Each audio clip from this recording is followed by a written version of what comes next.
I'm content creator Cori. I empower women entrepreneurs by sharing book writing and publishing solutions on my show, Page Turner's Studio with Cori.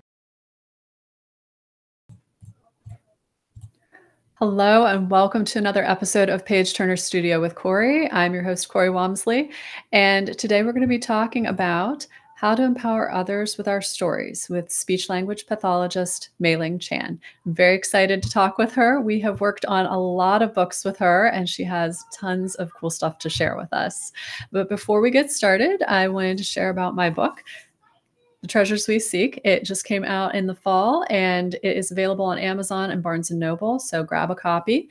I'm going to pop the link up here for you. The book is about a woman overcoming her challenges in her life. She goes on a trip to Italy and it becomes the most amazing adventure for her internally, and then we get to see her world change. So I love being able to share stories like that with everybody because it's always fun to share that sort of thing in fiction. And I also have some journals. These are pocket-sized journals. They fit in your purse. They fit in maybe the pocket of some really big cargo pants. They fit in your car. So this is something really easy that you can keep with you, that it has a unique cover, and it's 200 pages of lined notebook pages. So you can write down all those amazing ideas you have for your stories. So back to the show. I wanted to share a little bit about Mai Ling before we bring her on. She's a speech-language pathologist, industry historian, global connector, keynote speaker, and technology entrepreneur. Building on a lifetime of successful ventures, she focuses on supporting disability-focused thought leaders. She's also building a global ecosystem to support innovative and assistive technologies, which is just the coolest thing, because I love when we're helping each other and being able to communicate in bigger ways, because everybody has an important story to share, right? So let me bring her into the show.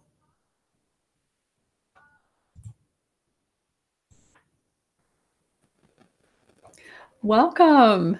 Hi. So great to have you here. I wanted to start out by talking about your series of books. And let me pop that up so everybody can see it. This is the Exceptional Leaders series. Can you tell me a little about what the idea was for those series? I love it. I love in the intro that you said, we've done a lot of books together. So thank you so much for saying that. Thank you for being on this incredible journey with me, Cori.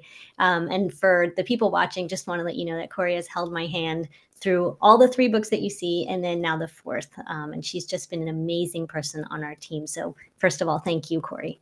Well, thank you. I'm honored that you trusted us with these stories. Absolutely. So the question was, what gave me the idea? Yeah. Yes. So I started out doing podcasting about 6 years ago now. And that's when everybody and their mother started having a podcast. And I thought I should do a podcast.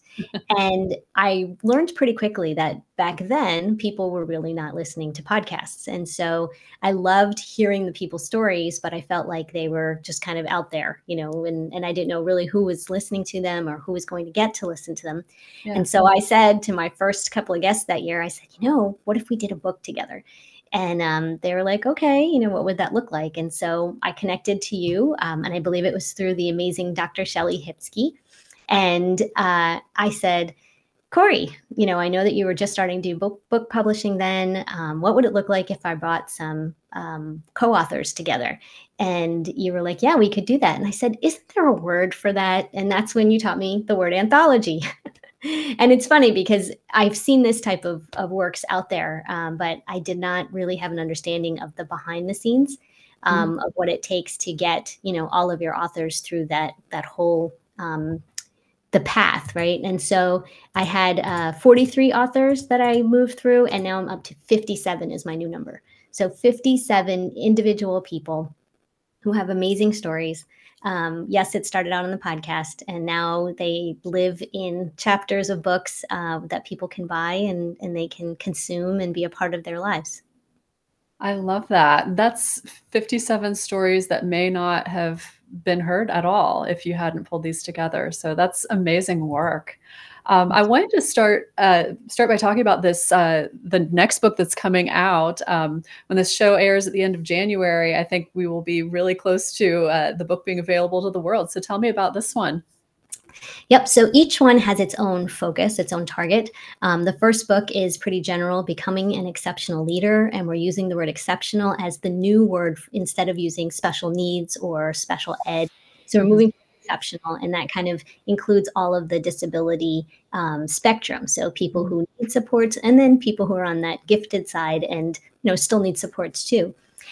So in the first one, excuse me, I had parents, people who are service providers, people with disabilities, of course. Then the second one, I deep dived into augmentative and alternative communication, which is people that use devices to speak.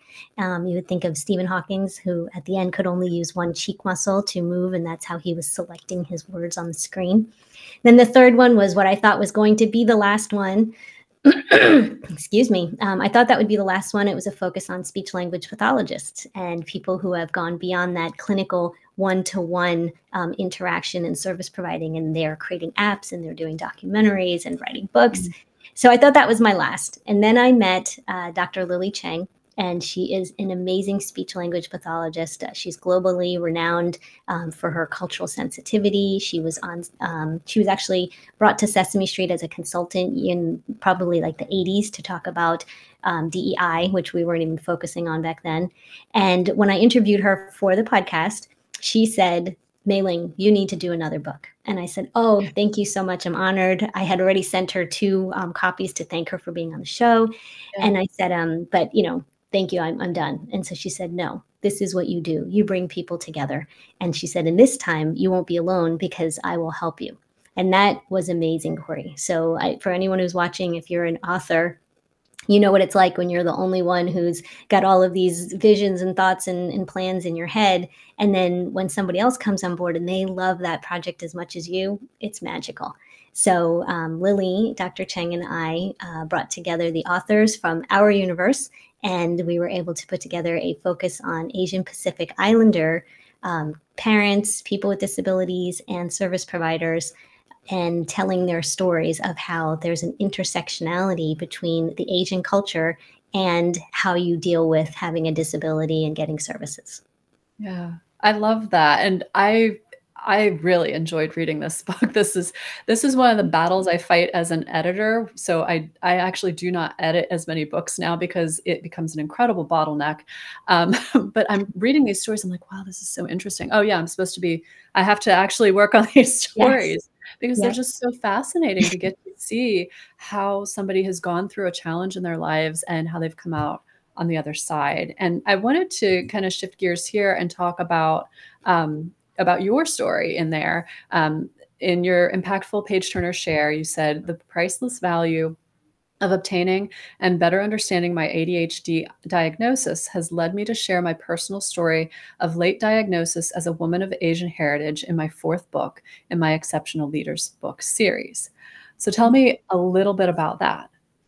So I'm a Gen Xer, and we are those latchkey kids. We never bothered anybody. You just put on some cartoons and cereal and we'll be fine. And I'm a 70s kid. And it was during the last 2 years that I started to see other people posting, other women posting that they had a diagnosis of ADHD and what that meant in their lives, and what the symptoms look like now. And I started to go, that sounds like me. Ooh, that sounds like me. Oh, wow, that really sounds like me. And even though I'm a speech language pathologist and I have worked in clinical practice with kids, students who have ADHD, I'd never put myself in that category of saying, oh, I have ADHD, until I started on this journey of reading other people's transparent and very vulnerable stories, Cori. And that's out on social media, in blogs, just anywhere that they felt safe to post. And I started to realize the value of that, of being vulnerable and transparent and genuine. And since I have started this journey of my own, I just got my diagnosis in May of 2023, just realizing what that meant for me and being able to connect dots that I didn't know were there, and realizing how that's impacted me as a grown woman now and why my symptoms don't look like a 8-year-old boy. It's been amazing. And sharing that, so many other people are relating to my stories. And so putting my story in the book just seemed like the obvious next step. Yeah, that makes a lot of sense. And I love that you were empowered by other people sharing their story, and now you're sharing your story. And there's this huge, huge ripple effect out there because of that. So thank you for sharing about that. I think that that's massively important that we're all sharing. And I wanted to talk about your being a page turner tip. Every story is valuable, but you have to believe yours truly is before you can share it.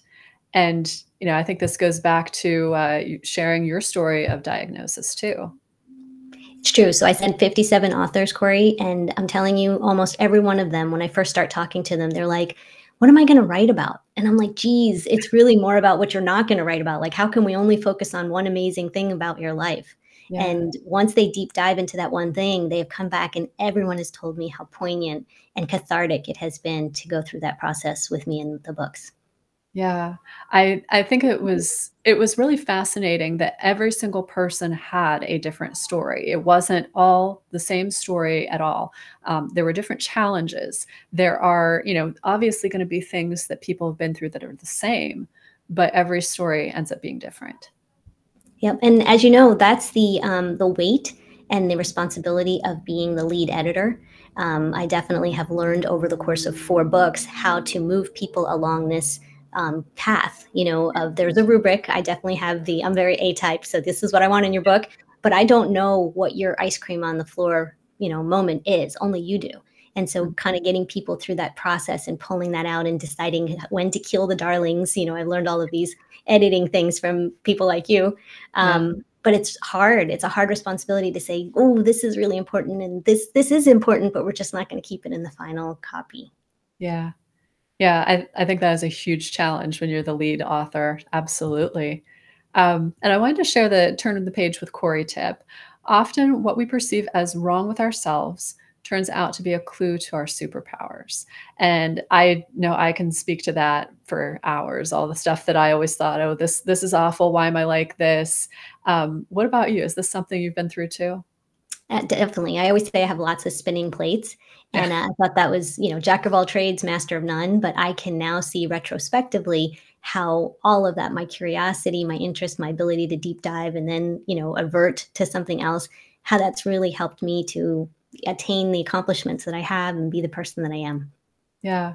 I think as someone who also had been diagnosed with ADHD as an adult, that I felt was one of my superpowers because I can say, here's all these things that I've got going on, and I can keep the plates spinning. Whereas somebody who doesn't have that, they may not be able to switch gears as quickly. So I think that's an interesting way of looking at it. Beautiful. Thanks for sharing that too. Yeah.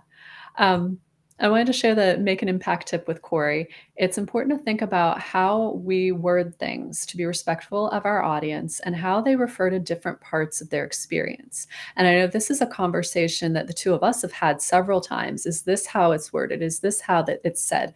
Is this what they call it? Can you tell us a little bit about how we handle that? Yes. So all of my books, I've had to be very sensitive to disability vocabulary, prejudices. And then we also run into things like ageism, cultural perspectives, especially in this book. There was also issues of being in the Asian culture, and making sure that we're not using inappropriate like language and cultural things that we don't know about. So we definitely had to have people that were experts, in those areas.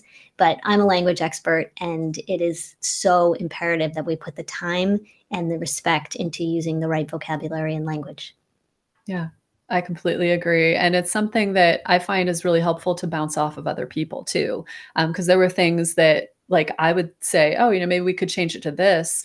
And the author, it was very important that the author had the power to say, this isn't how I would say it at all. That's not okay. Because I don't always have the same perspective as them. So I love that we could have this open conversation and be able to get things right. So the author was expressing themselves in the way that they wanted it to be expressed. Exactly. Yeah. Well, I want to say thank you for being on the show today. It was so wonderful having you on. Thank you for sharing about your books and all the fabulous things that you've been able to get out into the world with these books. Thank you so much, Cori. Like I said, I couldn't do these books without you and your team. Yeah, I loved working on them. So if you decide that you want to come back for a fifth book or a sixth,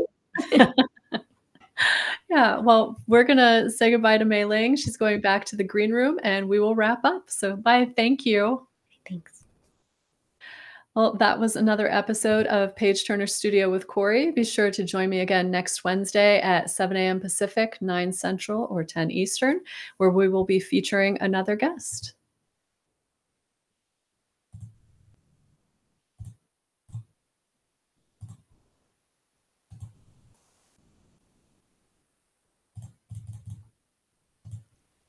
You can learn more about my services and products at auroracoriolispublishing.com. Make sure to join me every week on the SWE Media Network YouTube channel and wherever you listen to podcasts.